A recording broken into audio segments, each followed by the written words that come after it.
Everything will be all right. You just got to take some time.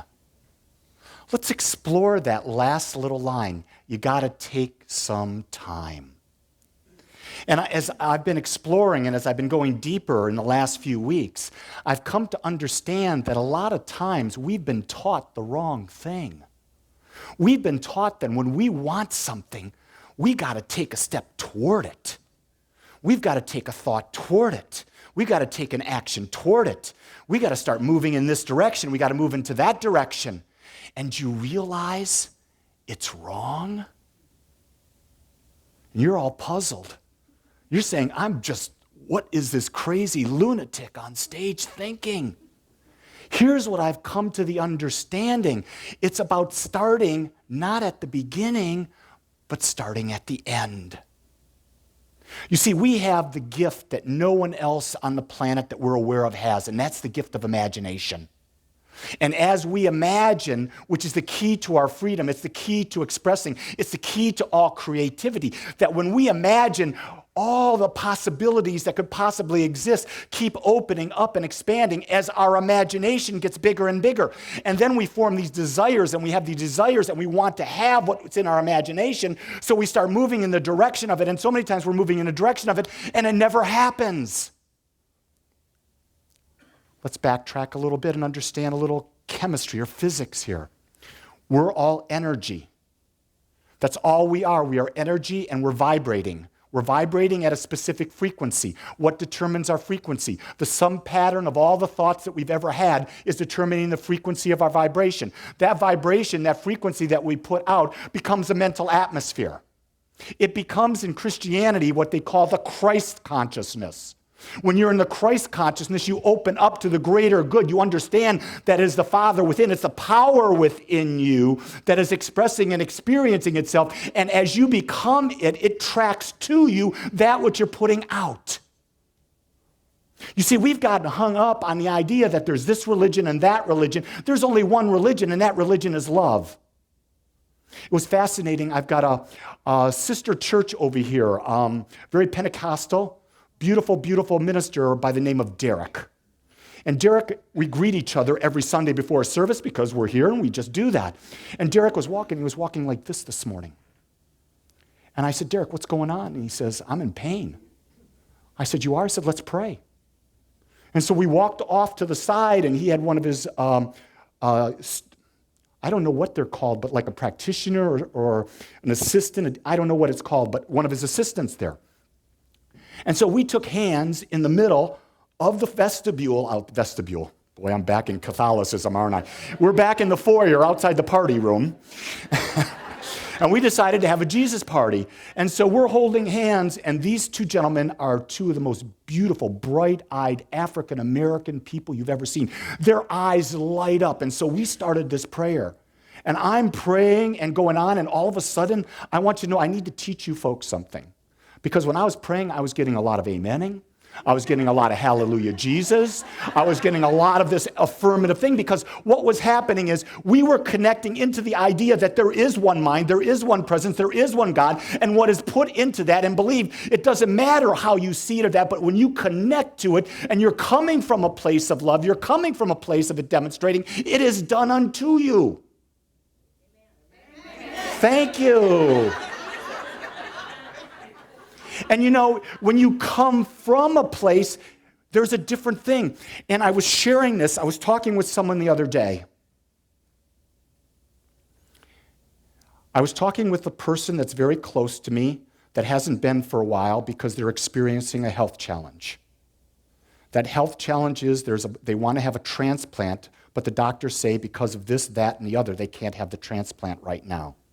And when I talked with him, I said, we have to see this differently. We have to see this without the opinion of the doctor. We have to see this from the end result.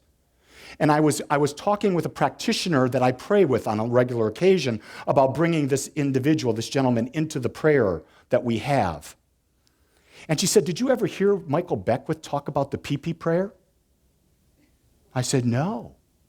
Well, this gentleman's got a kidney issue, okay? And he said, this is what happened. He said he got all of his practitioners, and Agape is a big place, right? It's a big place. They got 300 practitioners. He got his practitioners together, and he said to the practitioners, I want for the next month, every time you go to the bathroom, every time you pee-pee, I want you to express gratitude for the fact that you're going, that you have the healthy attitude, and I want you to hold this person in the consciousness of that gratitude coming from the place that you have what he is desiring to have. Do you know what happened to that man? He regrew his kidney. The doctors were just blown away. They said, this is impossible. How can you regrow a kidney? That's the power of prayer. That's the power of the mind. You see, when there is enough belief and enough conviction, the mind does the healing. It is not the man. It is not the person. It is not a scientific formula. There is an infinite mind that is everywhere present, and when there's a consciousness within that mind, speaking into that mind, one affirmed belief, affirming in gratitude, because gratitude means we already have that within us. And when we do that, the mind says, but of course. And all that has to happen is the person receiving the prayer has to be open to that receptivity. And in that openness to that receptivity, the demonstration happens. The reason we don't have prayer come into our lives is we are not open to receiving it because we get our butts in the way. And it's not the butts that we're shaking to the music that get in the way. It's the intellect. You see, there is a perfect place for the intellect, but it must be balanced with the heart. That's where mother comes in. In the divine, the female or the feminine or the goddess is the heart-feeling centered energy of the mind. In the infinite mind, the Father, the intellect, the analytical, is that energy. When you have those energies and they're separate, you're going to go off in different directions. You're not going to be as creatively in touch. It is the blending of the masculine and the femininity into one with a balance that causes the creative power to come forth. That is what the symbol of the cross is. In the center of the cross at that point where they intersect, that's the human and divine coming together. That's the masculine and the feminine coming together. That point of consciousness is where we seek to be to create the new things that we desire in our lives. And you see, the key of all this is not to go toward something, but to come from a place. You see, I don't want to misquote this.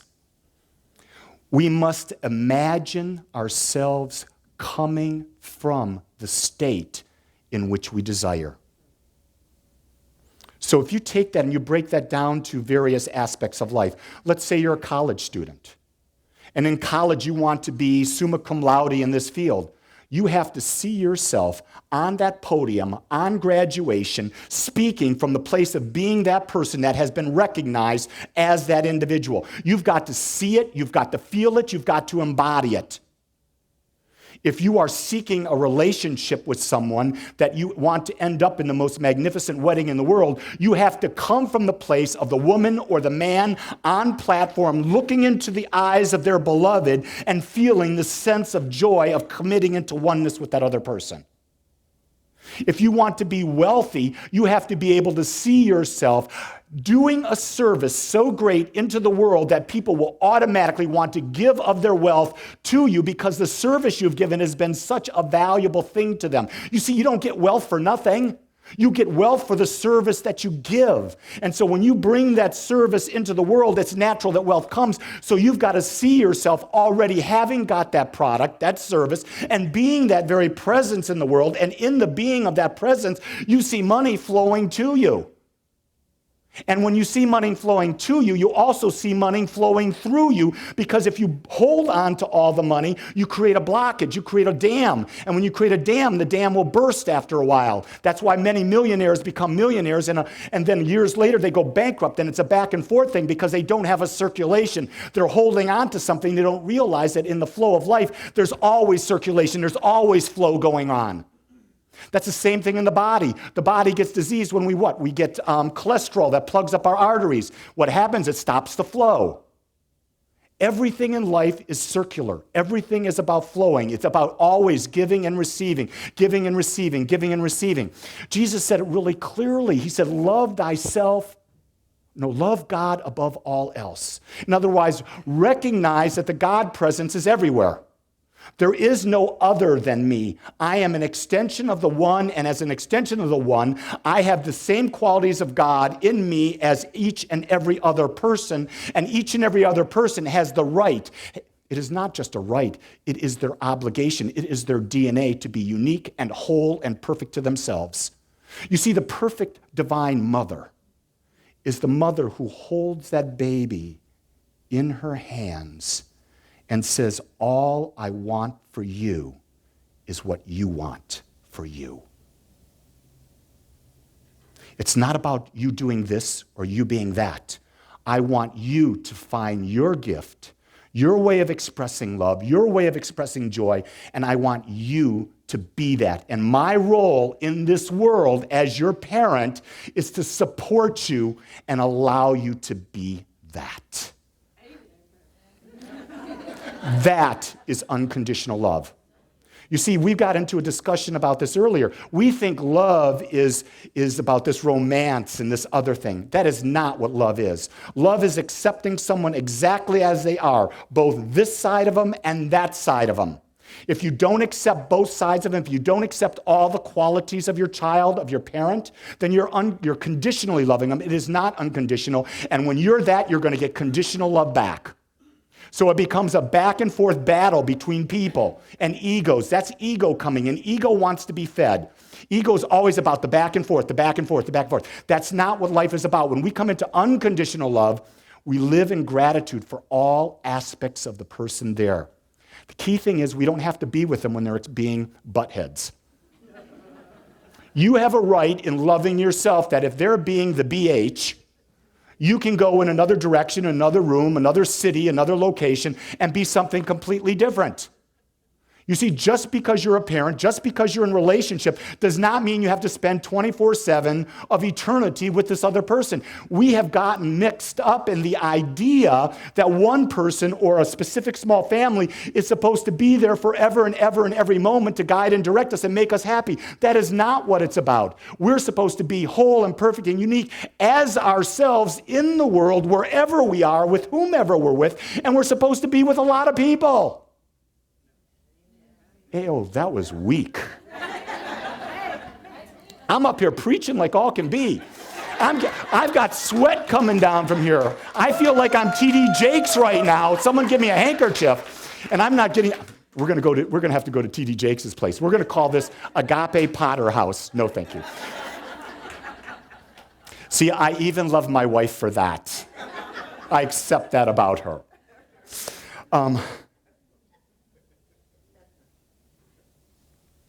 Accepting from the end. I want to come back to that because I got a personal story I want to tell about that really only became obvious to me yesterday. This was fascinating.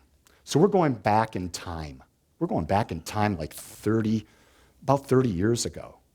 So Jean and I were in the process of being married maybe 11 years. We hadn't had kids yet. We wanted to have kids, so we were doing our damnedest to get pregnant. I mean, we tried everything in the possible world, and the doctor said it's not going to happen.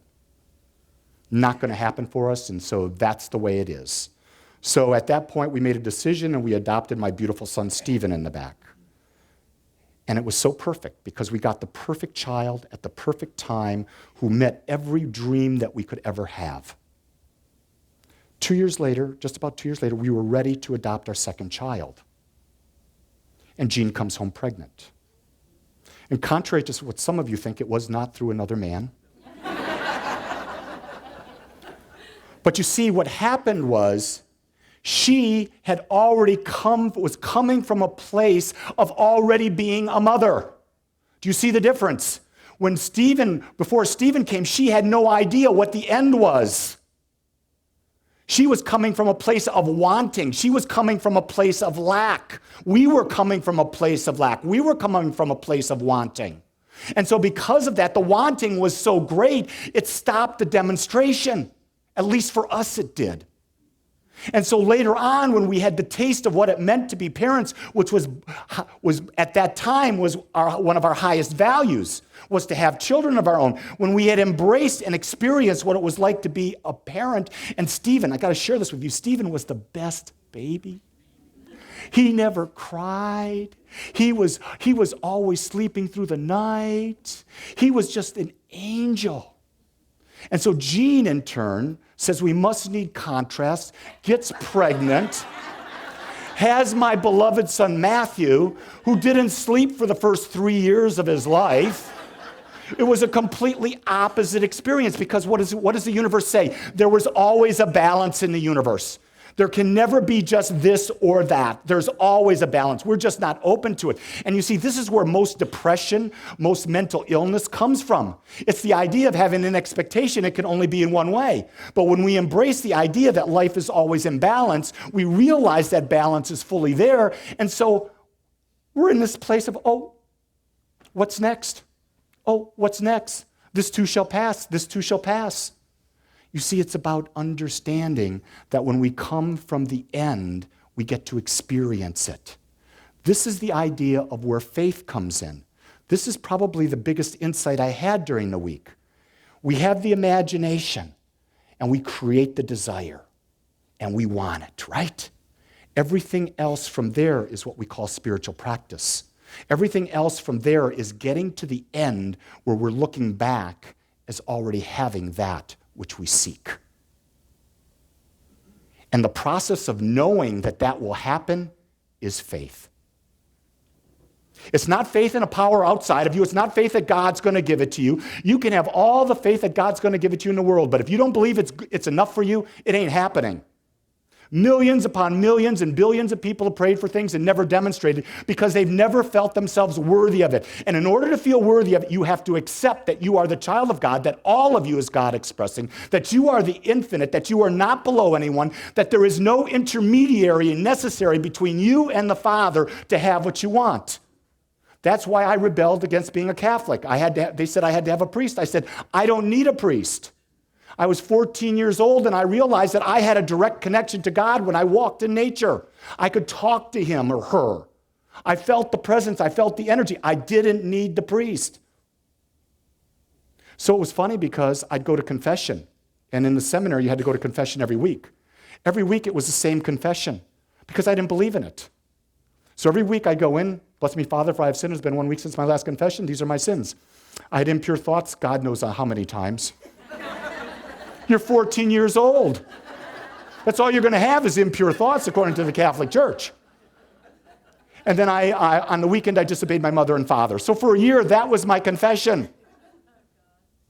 Because I didn't feel it necessary to confess. What I came to understand is the only person that had to forgive me was myself. The only person that's going to judge me is myself. That's a big step from where we were brought up. That's something that takes time to process. It's not something you come to with a realization or understanding overnight. Because society out there is still living from the reptilian brain. Do you all understand what the reptilian brain is? The reptilian brain, that part of the brain that is there, is the aspect of brain that is an eye for an eye, a tooth for a tooth. You killed my brother, I'll kill your brother. That's the reptilian brain. But what's happened in the human has developed the frontal lobe, which gives us the ability to think, to reason beyond the reptilian brain. So anytime we're stuck in an eye for an eye, that you're going to be punished like this, you're stuck in the reptilian. You haven't advanced to the higher level of consciousness, the higher level of the mind, the higher level of where we're all going. And that is the experience of oneness, the experience of knowing that we're one. This is what loving God above all else is. This is what about loving our neighbors is. It's about seeing the perfection of God in all things and honoring and embracing it and living it and accepting it in ourselves. Because we know if we don't accept it in ourselves, we cannot accept it in others.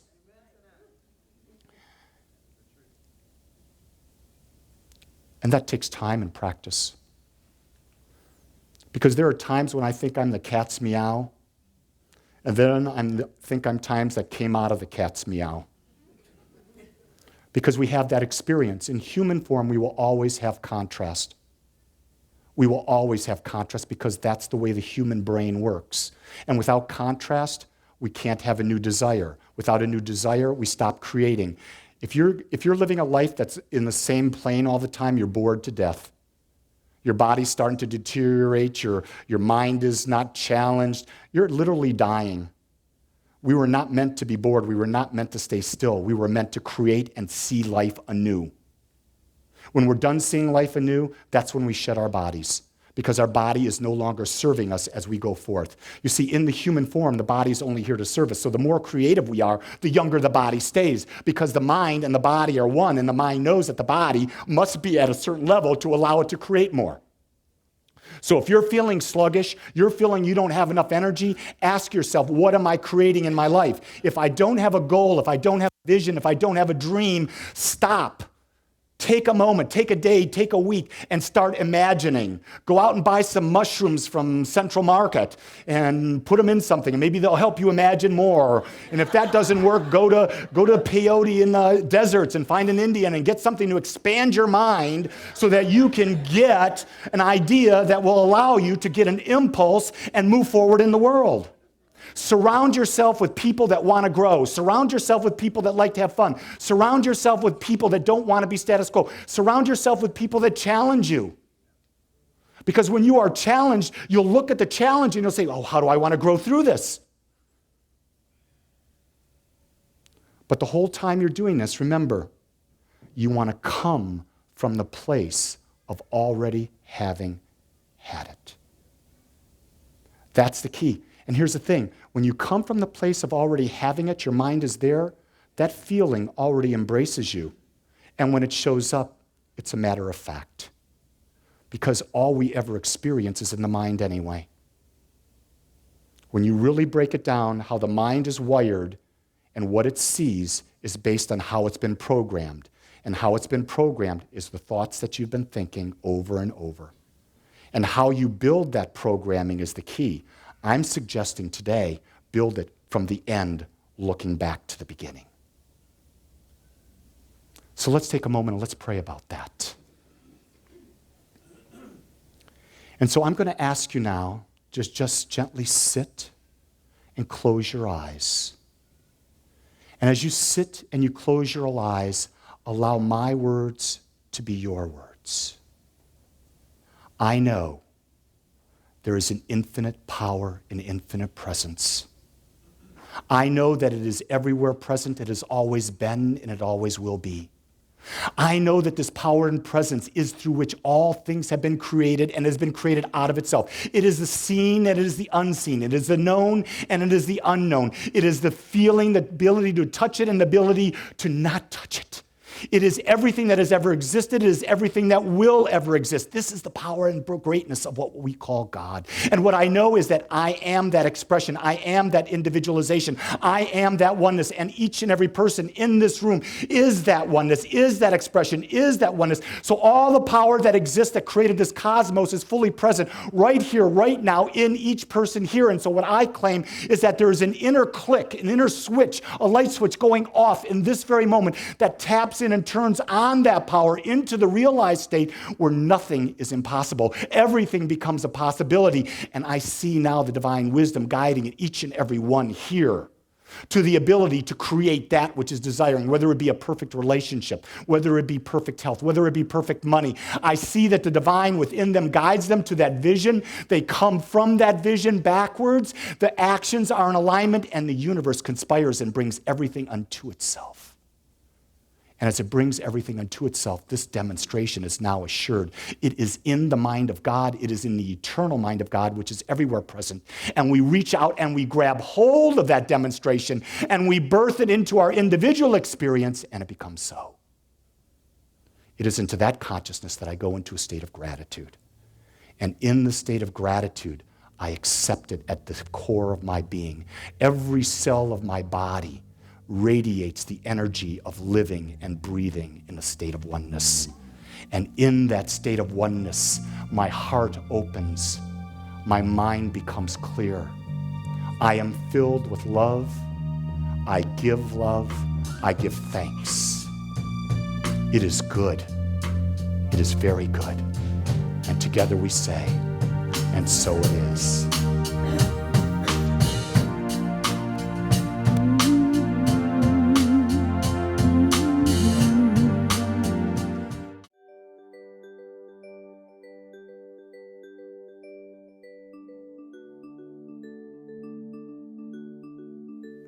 I want to thank you for joining us today. I am so grateful that you took your time to watch or listen to this message. If you found this message beneficial, I would ask you to go to our website. Once there, click on the Contribute button and experience the joy of conscious and purposeful giving. It is through your gifts that we are able to bring this message to the world. I would also ask you to please share this message with anyone you feel might benefit. Again, I want to thank you for joining me and the Agape community as together we bring joy to life.